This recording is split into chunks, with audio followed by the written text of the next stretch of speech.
Hello friends, welcome back to my YouTube channel Aditi's Learning Fundas. In the previous video, we had studied the first unit of our second chapter, Accounting Procedures, that is Journal, in which we studied that how can we record our transactions in journal, what is the format of journal, what are the rules of debit and credit, and how can we classify our accounts in different type of classification. Now, in this video, we will going to start with our second step of our accounting procedures, that is our unit 2 ledgers. In this video, in this unit, we will study that once the transactions are recorded in journal, then how can we post them in ledger. Friends, in journal, we record the transactions and in ledger, we post the recorded entries. What is the format of ledger and what are the rules of ledger while posting an entry? So, let's start with our today's video. Let's start with our first definition, that is after recording the transactions in journal,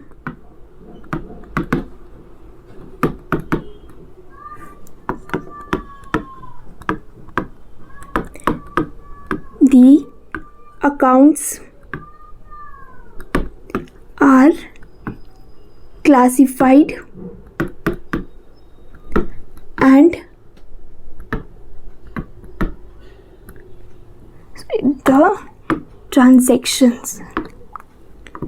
the transactions are classified and grouped into by preparation of accounts.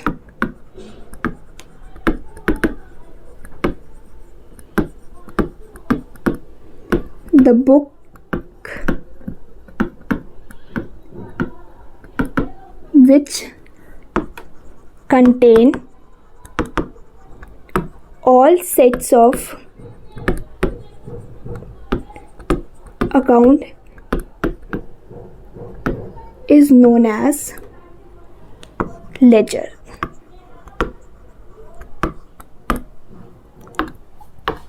I hope the definition is clear and we have learned this definition in our introduction. Okay, let's move further. That is, what is the format of ledger?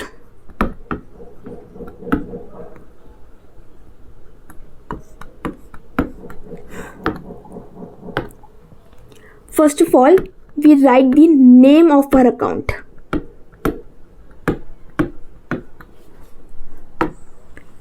After that,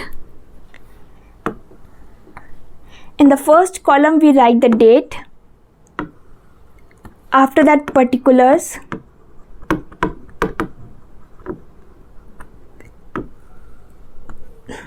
In our next column we write journal folio.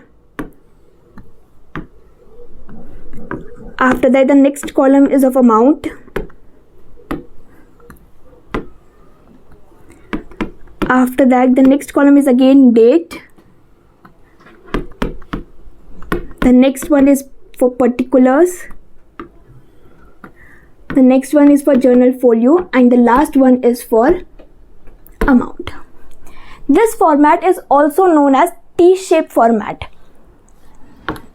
The T-shape we mean for this, the T, and because it is divided in two parts, that is, the first part is this one for the debit entries and the second part is this one for the credit entries.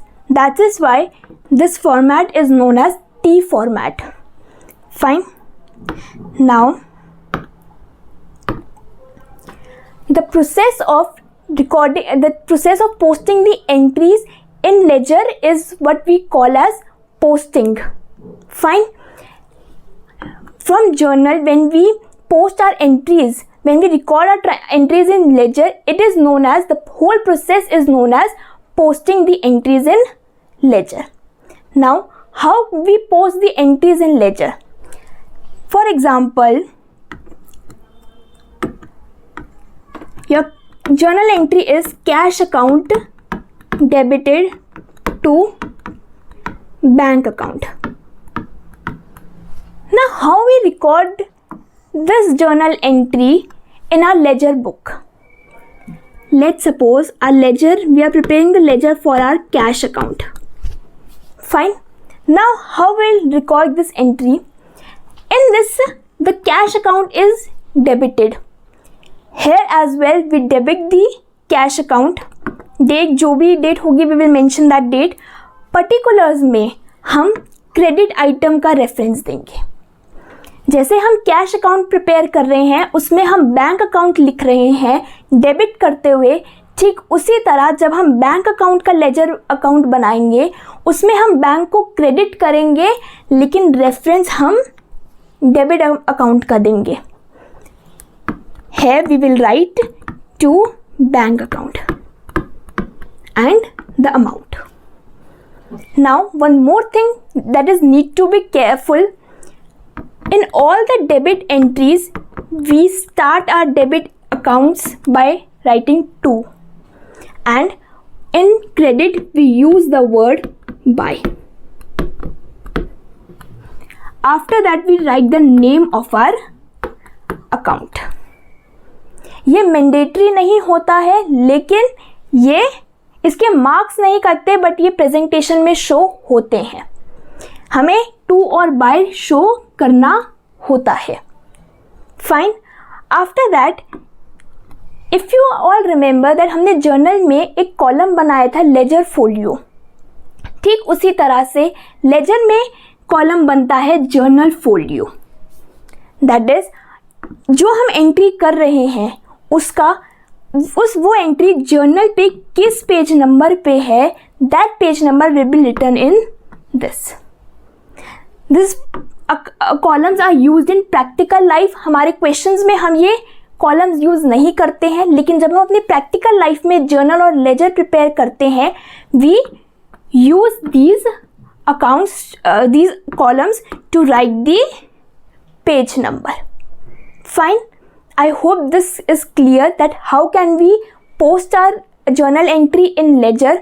What is the use of journal folio? We have to use the word by in credit accounts and the word to in debit accounts. Now the next question is how we close our ledger book. Let's see. For example, let's see this on our fresh page.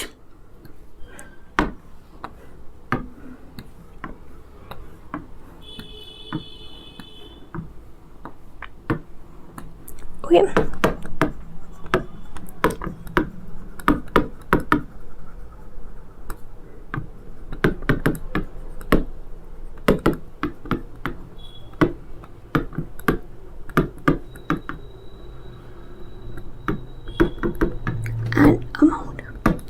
Here we will write the name of our account.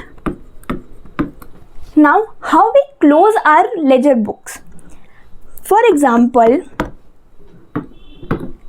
it is also mandatory to use the word debit and credit here. Okay. For example, the total of your debit side is suppose 1000 and the total of your credit side is 2000. Now it is quite obvious that our debit side is shorter. Now what we will do to balance our account? Let's see. On the last day of our financial year, that is 31st March, we write an entry to balance CD. Here CD donates carried down. और यहाँ पर हमारा जितना भी difference होता है हम वो डिफरेंस इधर लिख देते हैं just to balance our accounts. Fine.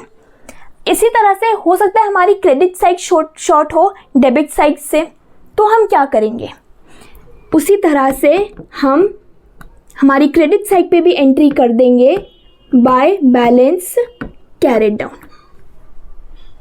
Fine. और जो भी हमारा डिफरेंस होगा वो हम इधर लिख देंगे. Okay. Now let's just understand this only example.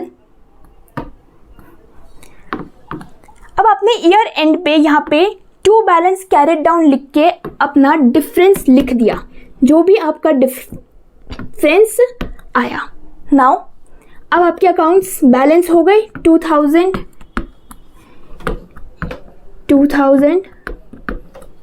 अब हम क्या करेंगे?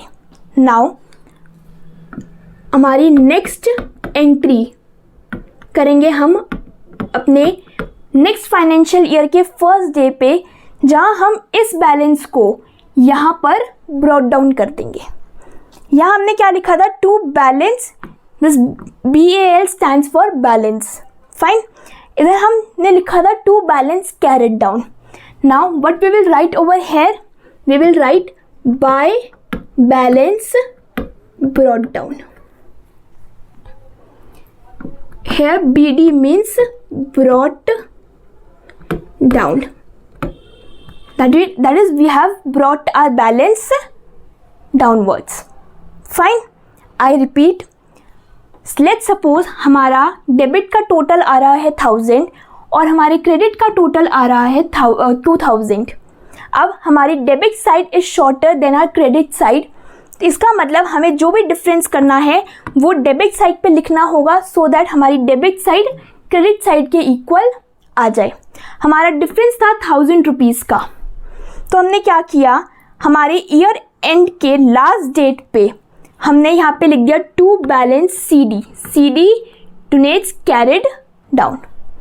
यहाँ हमने हमारा डिफरेंस लिख दिया. Now our debit side and credit side is equal. You all know कि हमें कोई भी अकाउंट बंद करने से पहले हमारे डेबिट के कॉलम्स और क्रेडिट के कॉलम्स इक्वल होने चाहिए. हम ऐसे नहीं छोड़ सकते कि डेबिट का अमाउंट 1000 है और क्रेडिट का अमाउंट 2000. हमें इन्हें सेम करना होगा, इसलिए हमने यहाँ डिफरेंस लिख दिया. Now our debit side and our credit side are equal. उसके बाद नेक्स्ट ईयर के फर्स्ट डे पे हमने जो ये बैलेंस लिखा था, इस बैलेंस को हम नीचे ब्रॉट डाउन में ले आएंगे, जहाँ हमें लिखेंगे बाय बैलेंस ब्रॉट डाउन. और यहाँ पर जितना हमने डिफरेंस लिखा था हम वो डिफरेंस लिख देंगे. सिमिलरली लेट्स सपोज अगर हमारा कैरेट डाउन क्रेडिट साइड पे आया तो हम क्या करेंगे? उसी तरह से हम यहाँ पर नेक्स्ट ईयर की फर्स्ट डेट पर यहाँ लिख देंगे टू बैलेंस ब्रॉट डाउन, और जो भी हमारा डिफरेंस का अमाउंट आएगा हम वो यहाँ लिख देंगे. फॉर्मेट सेम होगा, चीज़ें सेम होंगी, सिर्फ हमारे टू और बाय का फ़र्क आएगा डेबिट और क्रेडिट को ध्यान में रखते हुए. Okay, let's just repeat what we have studied. हमने क्या पढ़ा इधर? हमारी सपोज जर्नल एंट्री है cash account debited to bank account. अब हम कैश अकाउंट प्रिपेयर कर रहे हैं. हेयर वी कैन सी कि हमारा कैश अकाउंट जो है वो डेबिट हो रहा है. हम कैश अकाउंट को डेबिट करेंगे, लेकिन रेफरेंस किस चीज़ का देंगे? हम क्रेडिट अकाउंट का. सिमिलरली अगर हम बैंक अकाउंट का कॉलम बना रहे होते, बैंक अकाउंट की लेजर बुक बना रहे होते, तो उसमें हम बैंक अकाउंट यहाँ क्रेडिट हो रहा है, उससे हम क्या करते? इधर क्रेडिट साइड पे लिखते, लेकिन रेफरेंस हम किसका देते? डेबिट अकाउंट का. आई होप आपको जर्नल एंट्री कैसे लेजर में पोस्ट होती है ये समझ में आ गया होगा. After that we use our next column that is journal folio, जिसमें हम ये लिखते हैं कि हमने जो एंट्री लेजर में लिखी है उसकी हमने जर्नल में एंट्री किस पेज नंबर पे की है, वो पेज नंबर हम इधर मेंशन करते हैं. These columns are use in our practical life. जब हम सच में पेज नंबर्स यहाँ लिखते हैं, हमारे क्वेश्चंस में हम ये पेज नंबर्स नहीं लिखते बिकॉज हमें ये पेज नंबर्स प्रोवाइडेड नहीं होते हैं, लेकिन प्रैक्टिकल लाइफ में ये कॉलम्स बहुत ज़्यादा यूज होते हैं. And after that in the last columns we will write the amount. I hope this format is clear. After that we study that how we close our ledger book. अगर हमारा debit side credit side से short होता है तो हम debit side पे लिख देंगे to balance carried down on the last day of our financial year, और डिफरेंस हम यहाँ लिख देंगे.